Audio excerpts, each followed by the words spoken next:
அண்டமும் அகிலமும் பிண்டமும் பிதர்களும் குருவும் வேலும் துணை. வணக்கம். இன்று நான் சந்திரனை பற்றி சில பதிவுகளை பார்க்கலாம். அதாவது சந்திரனுடைய இருப்பிடம் எவ்வாறு அமைந்தால் நமக்கு என்ன வகையான பலன்கள் ஏற்படலாம் என்பதை பற்றி பார்க்கலாம். மதி 3, 5, 7 லாபம்.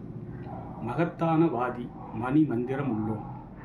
எதிரிக்கு மார்பினில் ஆணி. செம்மன் இதமாக வாழுவான் யோகனாய் நிற்கில். அதாவது சந்திரனாவது லக்கணத்திற்கு 3, 5, 7 லாபம் ஆகிய இடங்களில் இருக்கும்பொழுது அவன் மந்திரங்களை செவிக்கும், அதாவது துர்க்கையை வழிபடும் பேறு பெற்றவனாக இருக்கின்றான். மந்திர தந்திர வசியங்களை அறிந்து கொள்ளவும் அவன் இருக்கிறான். அவனை எதிர்ப்பவர்களுக்கு மார்பில் ஒரு புண்கள் ஏற்படலாம். அதாவது இவர் ஜெயிப்பார் என்று வைத்துக் கொள்ளலாம். இதையெல்லாம் சந்திரன் சுபமாக நிற்கும் நிலையில் இந்த பலன்கள் ஏற்படும்.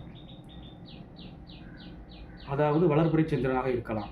தேய்பிறை சந்திரனாக இருக்கும் பொழுது திரிகோணாதிபதிகளின் தொடர்பு ஏற்பட வேண்டும், அல்லது திரிகோணாதிபதிகளின் சாரத்தை சந்திரன் ஏற்றி இருக்க வேண்டும். இவ்வாறு இருந்தால் இந்த பலன்கள் நடைபெறும். மீண்டும் ஒரு முறை,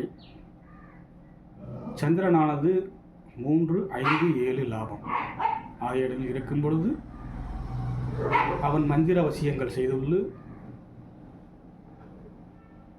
இருப்பான்.